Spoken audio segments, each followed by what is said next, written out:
Hey Executives, thanks again for stopping by. If you're new to the channel, my name is Riley and I'm a former Jehovah's Witness. Before starting this video, I just want to say that I'll be speaking about things that are definitely not suitable for children and that some adults may find extremely distressing, so please proceed with caution. I've been planning this video for a few weeks now after seeing a particular post that trended on Reddit and then discussing the post with some XJW friends. The post was about Watchtower's stance on resisting rape and referred to a 1984 Awake article entitled "They Resisted Rapists." The post on Reddit centered around a subheading within that article entitled "Treat Him Respectfully." This is what that subheading says. The intended victim should remember that the rapist is a human. No doubt there are circumstances in his life that have precipitated his behavior. So although a woman should not cower in fear and permit a rapist to intimidate her, at the same time, she should treat him understandingly as a fellow human. What on earth did I just read? I don't even know where to begin with this one. How on earth do you tell someone who is about to be raped that they should treat their attacker with respect and remember that they are only human? Help me to make it make sense. How did this article get the green light at the Watchtower writing department? Who signed off on this? That paragraph alone, let alone the entire article, shows a complete lack of empathy and self-awareness. It's just crass beyond belief. But it actually gets worse. The introductory paragraph to this article says this: generally, rapists try to get a woman in some isolated place where people are not around. At times, they have a weapon and threaten to use it if the victim does not cooperate. Should a Christian quietly submit? No. The situation is not the same as when a man simply is asking for money or other material possessions. A woman wisely would give him these, but the rapist is asking a person to break God's law by committing fornication. Under such circumstances, a Christian is obligated to resist. No, your ears are not deceiving you. You actually heard that correctly. The rapist is asking a person to break God's law by committing fornication. That's what it said. Do you see the inherent contradiction in that statement? Since when do rapists ask? Do rapists go around saying, "Will you have sex with me, please?" No, they don't. They don't ask. They demand and they force. It's as if the writers of this article are completely oblivious about the non-consensual element of rape, which is in effect what makes it rape. But still, it gets worse. 4 months after this article was published, it was referenced in the From Our Readers section of the June 8th, 1984 edition of the Awake magazine. These are some of the comments. I was deeply disturbed by the article, "They Resisted Rapists." I am very upset that anyone would even consider a victim of rape guilty of fornication. The scripture at Deuteronomy that you quote only requires that the woman scream, not fight to the death. And that comment was from CW in Indiana. AG from Massachusetts comments, "Your article, They Resisted Rapists, disturbed me very much. I was raped by a man who attacked me with a knife. I could only scream once because of being choked and having a large hand pressed against my mouth. I fought until I was unconscious. Because I survived, it disturbs me that it is fornication on my part. You say to show a rapist respect. These men show no respect for their victim. They don't care that they are shattering a woman, leaving in her memory horror for the rest of her life. Unless you have personally experienced the horror of this crime, you can never truly understand." And this is the reply from the Watchtower writing department. For the victim to be considered guilty of fornication, there would need to be proof of willing consent. Apparently, the requirement of Deuteronomy 22 verse 25 to 27 for the woman to resist by screaming would clear her from any suspicion of such consent on her part. The value of resisting was emphasized by University of Illinois sociologist Pauline Barth, who made a study of women who foiled rapes. In her studies, as reported in the Edmonton Journal of Canada, November 10, 1983, she states, "By fighting back, a woman significantly increases her chance of avoiding rape. Not resisting is no guarantee of humane treatment." She further stated, "Raped women who used physical strategies were less likely to be depressed than raped women who did not physically resist their assailants. As to showing respect for the potential rapist, it is not that he deserves it, but treating him civilly might help to elicit a considerate response and serve as a means for the potential victim to get out of a very dangerous situation." Now we can see from this last sentence that Watchtower is trying to do some damage limitation by saying that showing respect to the rapist isn't because you should feel that he deserves the respect, but it's just like a psychological tactic for being able to get away. It's obviously not the case that this is the opinion that the Watchtower writer of this article has. If it were the case that this was simply a psychological tactic to ensure one's safety, why in the original article would they mention things about the rapist's background and circumstances in their life that had precipitated their behavior? Those statements are meant to elicit sympathy.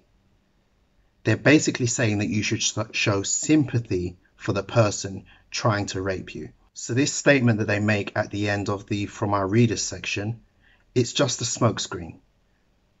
All this is damage limitation. They're trying to repair the damage that they've caused by their comments in the original article. In their response, Watchtower quoted this sociologist Pauline Barth and some statements she made in Canada's Edmonton Journal. Please pay particular attention to the ellipses in the middle of that quote. "When I was waking up and binge watching all the XJW content I could find, I came across several videos where the host would accuse Watchtower of misquoting people. And one thing they all said is that when you see an ellipses in Watchtower publications, it's almost certainly because they're misrepresenting the person they're quoting, or they're just straight up hiding something." So after seeing the ellipses in this particular quote, I put my investigative journalist hat on and went and done some digging. After a few minutes, I found the newspaper article they're quoting from. It's the Edmonton Journal, which is a Canadian newspaper, and it's the November 10th, 1983 edition. And here is the quote in its entirety. "By fighting back, a woman significantly increases her chance of avoiding rape." And here's the bit that they left out, "but somewhat increases her chance of rough treatment." So the missing part of the quote says that resisting a rapist is more likely to result in physical harm. Now, I wonder why that part of the quote was left out. Please forgive me for thinking that it's because they're advising people to resist their attacker no matter what, regardless of how much physical danger they perceive themselves to be in. But they know at the same time that resisting would increase one's risk of physical harm. And if they were open and upfront about those risks, then they would put people off from following their advice. But yet again, it gets worse. The official JW website has a series of animated videos aimed at children, and the series is titled Become Jehovah's Friend. Each video contains a lesson on how to please Jehovah and therefore become his friend. Lesson number 17 is called Protect Your Children, and it's meant to show children what to do if they're ever in a situation where they're targeted for sexual abuse. Here's a brief clip.